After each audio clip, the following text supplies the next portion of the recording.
Ponorogo. Jurusan Teknik Informatika. Teknik Informatika. Tujuannya ke sini?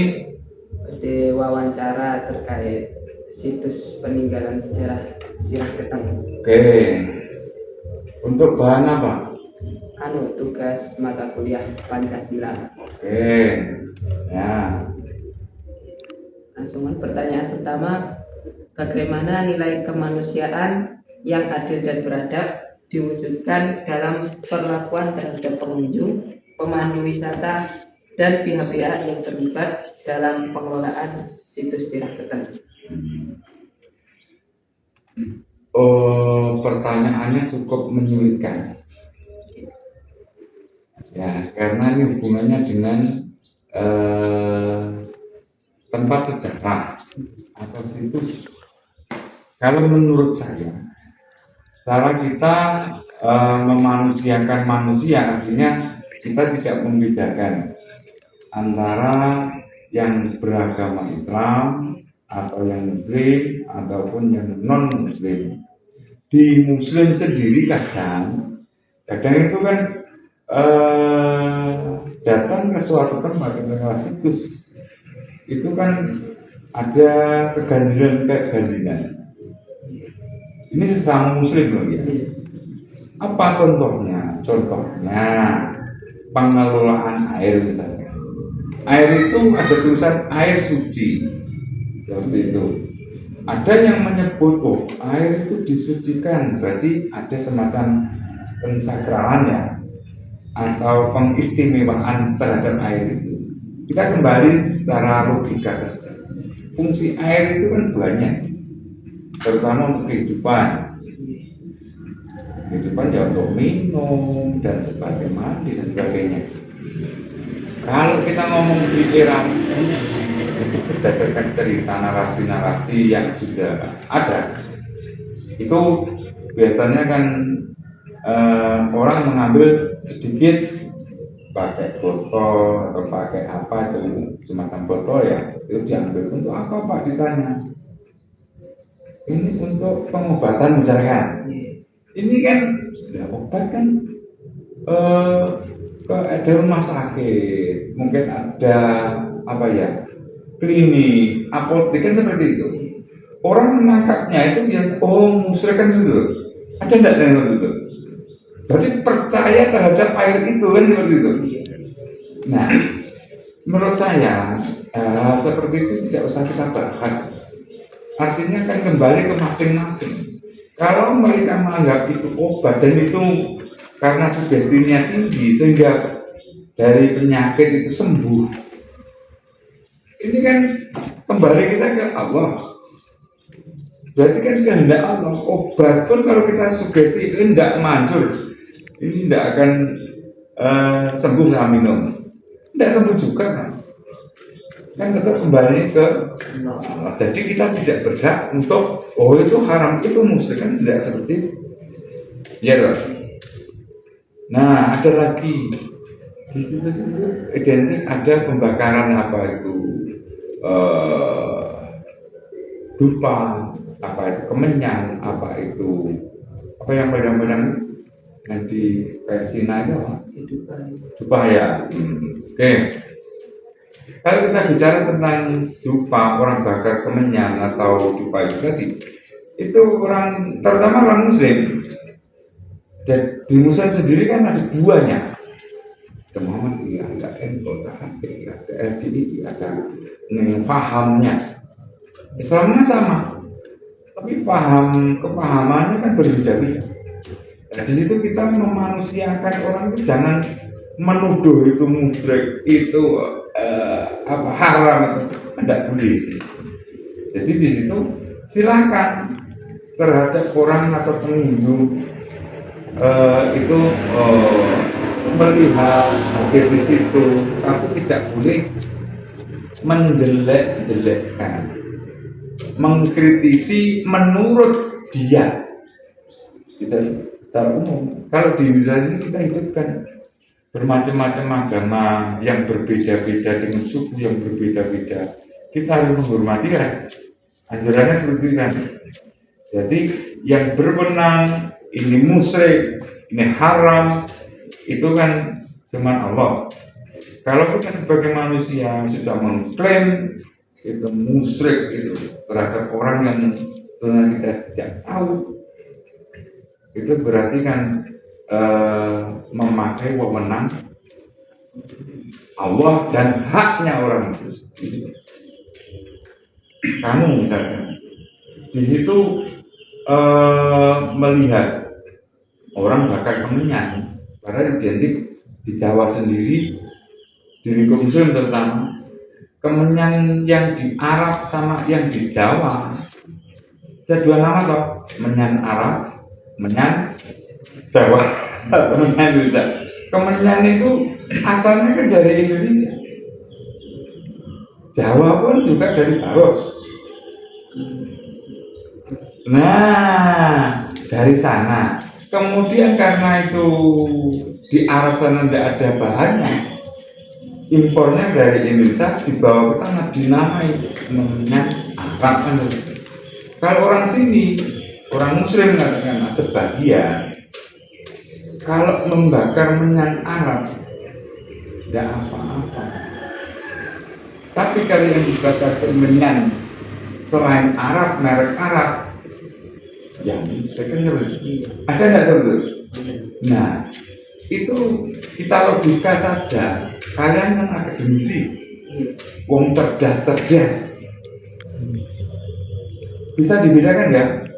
Kemenyannya kan sama, asalnya dari Indonesia, mereknya berbeda. Orang sini, cuma bom menyanyi loh, coba loh, musyrik. Tapi nek menyan Arab tidak musyrik, itu pembodohan. Nah, itu harus tahu dulu. Jadi dengan serta-merta kalian nanti kalau datang di situs-situs manapun ada orang bakar kemenyan, lupa tidak mudahnya, apalagi Muhammadiyah ya, tidak mudahnya mengklaim itu padahal mungkin kan menyembah selain Allah. Nah, itu harus jadi pedoman. Nah, di situ unsur kemanusiaannya yang mana? Ya di situ kalau kita ya kalau tidak cocok ya kita diam, tidak usah mengkritisi, apalagi mengklaim orang itu negatif, kan tidak boleh. Berarti kita tidak memanusiakan manusia. Nah, berarti itu tidak sesuai dengan sila yang kedua. Nah, pengunjung pun atau guide atau pemandu wisata itu pun harus tahu posisi agamanya apa. Islam mungkin paham Muhammadiyah atau paham itu paham Muhammadiyah mungkin kan beda ceritanya.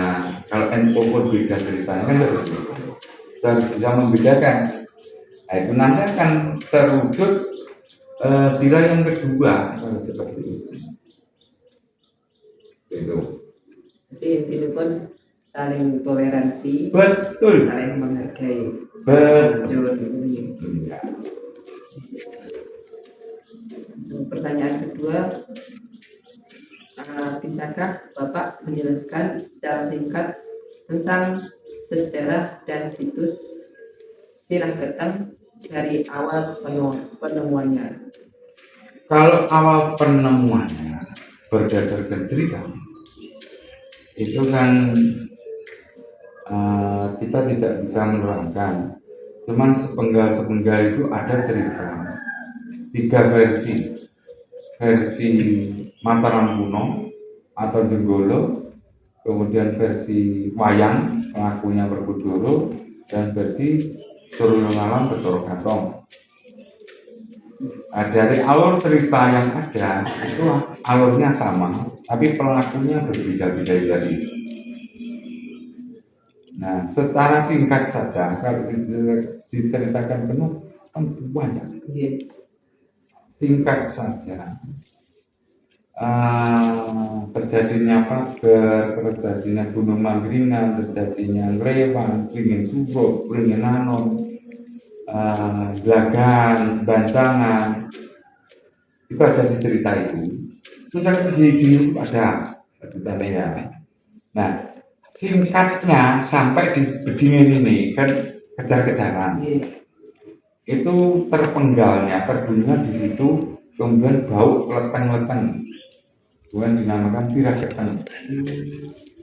Sirah keteng atau arca di sana itu arcanya boko. Nah, alur ceritanya kalau Werkudara terpenggalnya atau versi wayang di Gunung Manggilingan. Kepala Boko tadi, Prabu Boko tadi ditendang, dilihat tuh gelap-gelap peteng-petengan. Kemudian dinamakan jatuhnya di depan, sudah di sana, sudah melihat sirah keteng. Sana kan ada lubang ya. Iya. Nah, jatuhnya kepala di situ, ditendang Werkudara, kelihatan sudah peteng-peteng gelap. Kemudian dinamakan sirah keteng, kayak versi wayang. Polo itu otak, itu tebone ning Sampung, jadi Gunung Gamping. Tahu yang saat ini pakai apa tuh?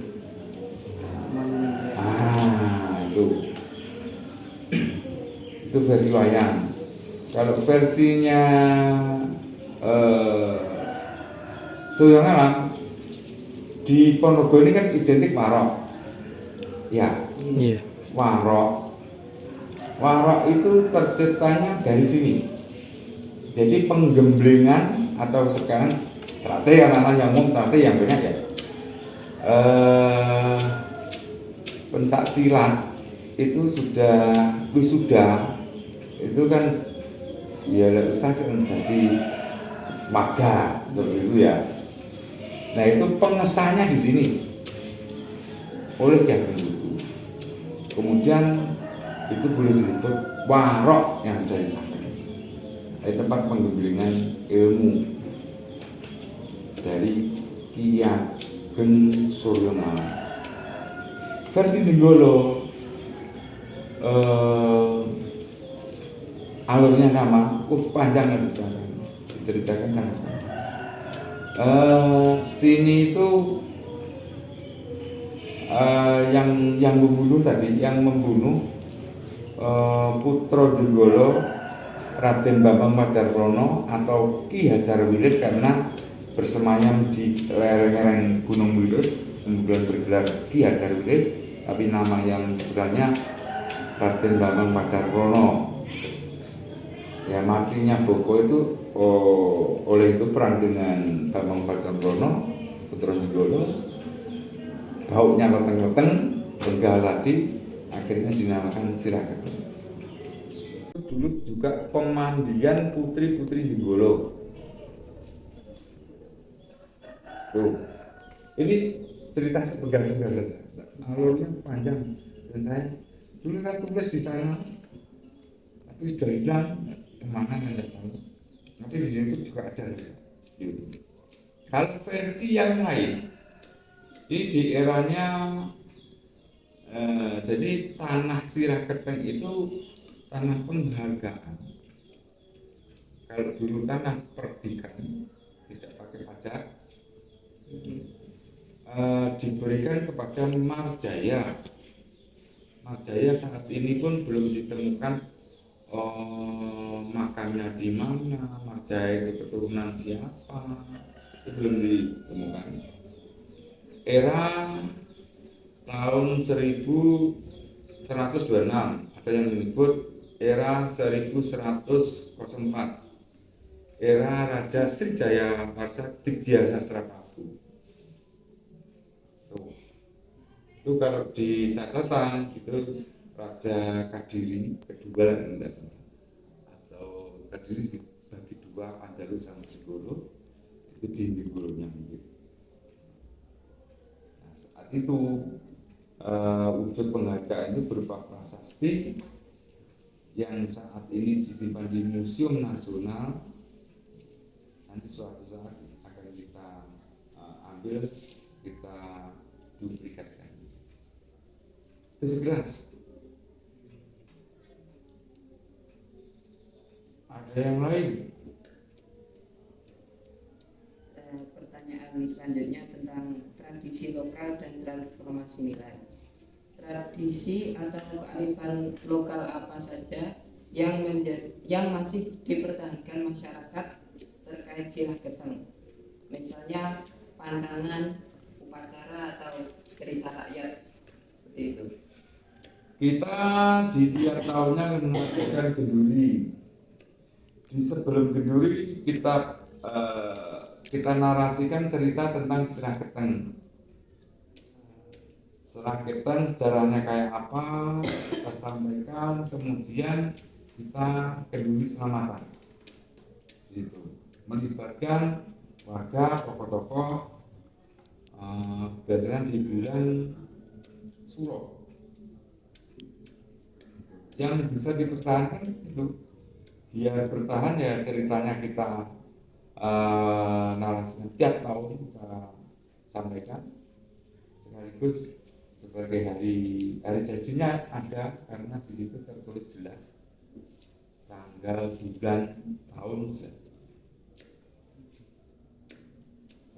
Tradisi yang dulu itu kan 3 desa ya, Kedingen, Pacen sama Sambilawang itu jadi satu dalam rangka kegiatan bersih desa dulu. Tapi semenjak saya belum ingat, semenjak tahun kepala 8 masih itu masih ada.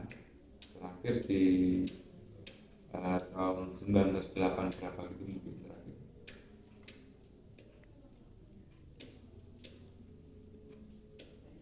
Pertanyaan selanjutnya tentang tantangan pelestarian. Itu tadi banyaknya orang yang hadir ini membawa keuntungan juga kerugian. Tapi di keuntungannya mungkin ya ada dapat PAD atau dapat masukan lah katakanlah. Pengembangan ekonomi juga bisa berkembang. Kalau kerugiannya mungkin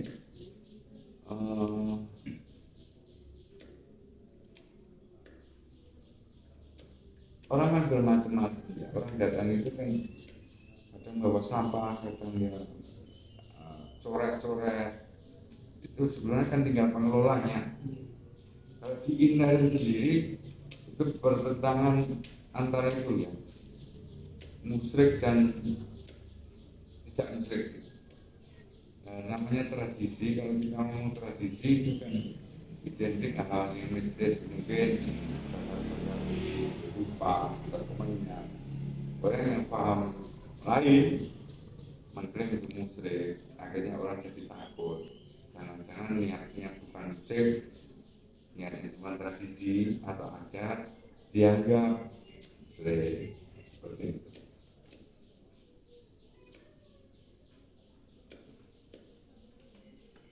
Ini pertanyaan terakhir penutup, apa harapan Bapak terhadap masa depan sirah keteng dan upaya pelestarian bagi generasi mendatang, serta pesan apa yang ingin Bapak sampaikan terkait pentingnya nilai Pancasila dalam menjaga dan menghargai situs sirah keteng sebagai bagian dari warisan budaya dan alam bangsa Indonesia.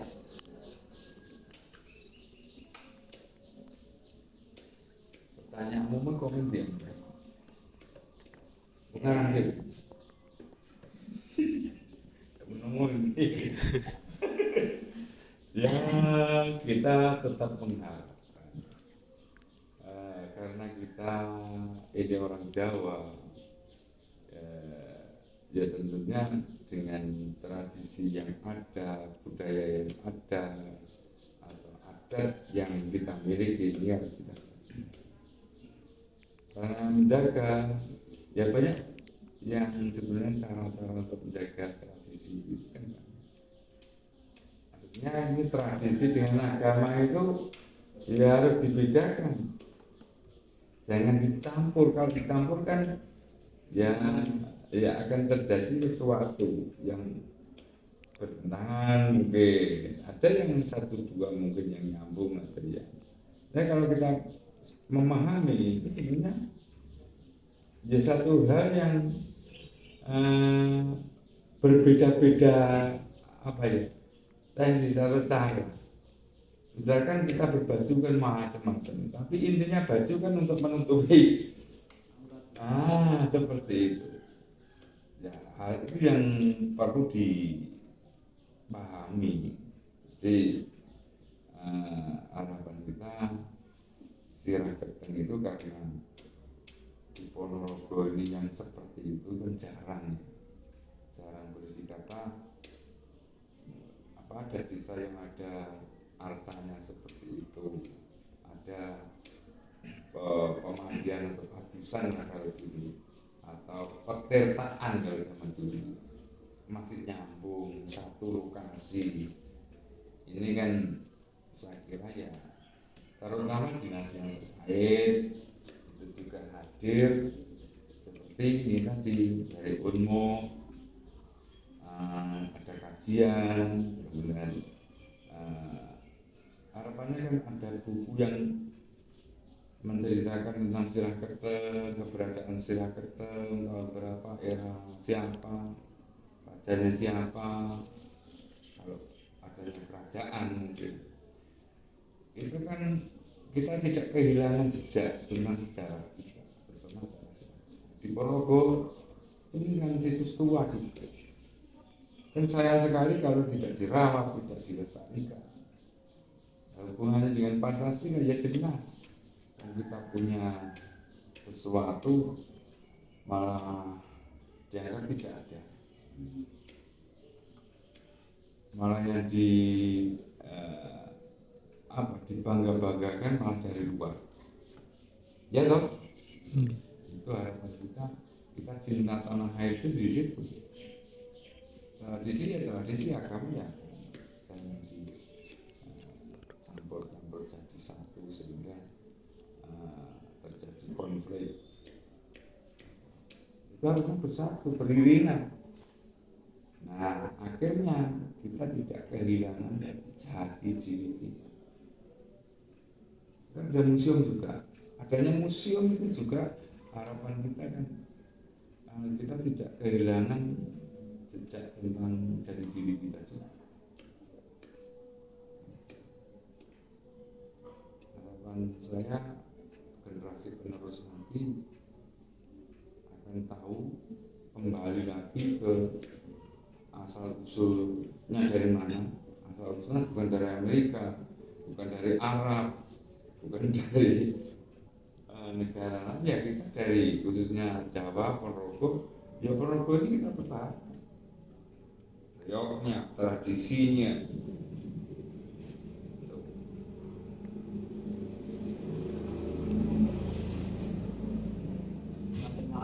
Sekian wawancara dari kami.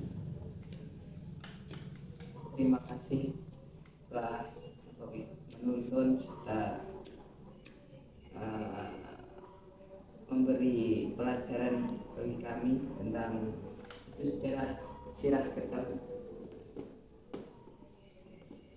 Kami undur diri. Ciao. Generasi Gen Z. Ya. Gen Z. Kalau saya ngomong dengan generasi kalian ini adanya yang nyambung, ada yang enggak. Tapi banyak yang saya tidak nyambung. Begitu juga yang saya sampaikan ini, kalian juga banyak yang enggak nyambung. Karena apa? Ya itu tadi generasinya sudah beda. Tapi harapannya ya NKRI ini kan harga mati dari NU ada. Ya. Ya, semua dari Muhammadiyah ya, Pak.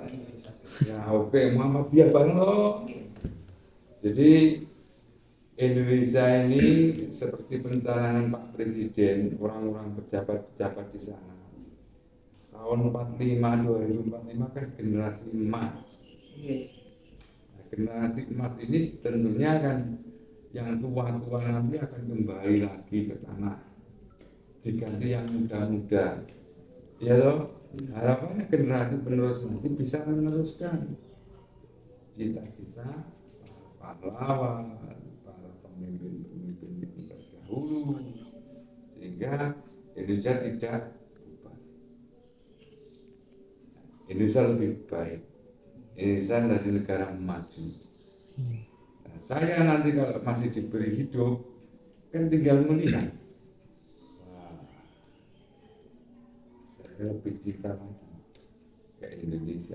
sebenarnya orang-orangnya sudah bagus-bagus, adat kebudayaan tidak berubah, tapi walaupun kemajuan teknologinya maju, tapi kebiasaan orangnya masih terbilang-bilang di Jawa, yang Ponorogo, di Madura masih terjaga. Bukan cuma pakai apa? Kayak sunan-sunan. Kalau sunan-sunan kecil kayak mereka ini tuh motornya berubah jadi kan ada toh. Ada. Nah, kira aku mana kira apa gitu kaya patung laku itu wong kudu oleh ngono lho dan sana. Tapi saya bukan nanya. Itu terserah masing-masing. Tapi menurut saya adat kita, budaya kita kan enggak seperti itu. Jadi kita Ponorogo kan ya Ponorogonya. Karena kamu kan orang Ponorogo. Seiring nek wong Ponorogo. Nah, itu harus dijaga. Ada yang seperti itu, yang lain yang ke Arab-Araban atau ke nabi-nabian atau ke apa ya silakan adalah masing-masing. Yang jelas kita dari kita orang Ponorogo kita pertahankan. Oke, terima kasih kehadirannya. Mudah-mudahan jadi orang yang sukses. Jangan lupa hati-hati, jangan sombong. Kuliah kok saiki semester 1 wis semester 7 wis arep lulus ayo S1. Jaringan penting, teman penting. Dadi golek kanca ki ora kanca dipilih sing kanca sing apik, semua baik prosesnya. Cuma baiknya apa? Nek koncone sing ngombe awakmu ora seneng ngombe, tetep diwari ndak masalah kok. Sampeyan nek iso ngomong ketot, oh berarti sik proses sampean. Rasane rada enak iki nek nah gitu Mas. Nek suatu saat mari gitu ya. Itu proses namanya. Ya saya tumpur sampai nah iya risikonya ada sendiri. Resiko kita penumpang. Ora jamin kalau Pak sopir. Iya. Oke, ngoten nggih. Nggih.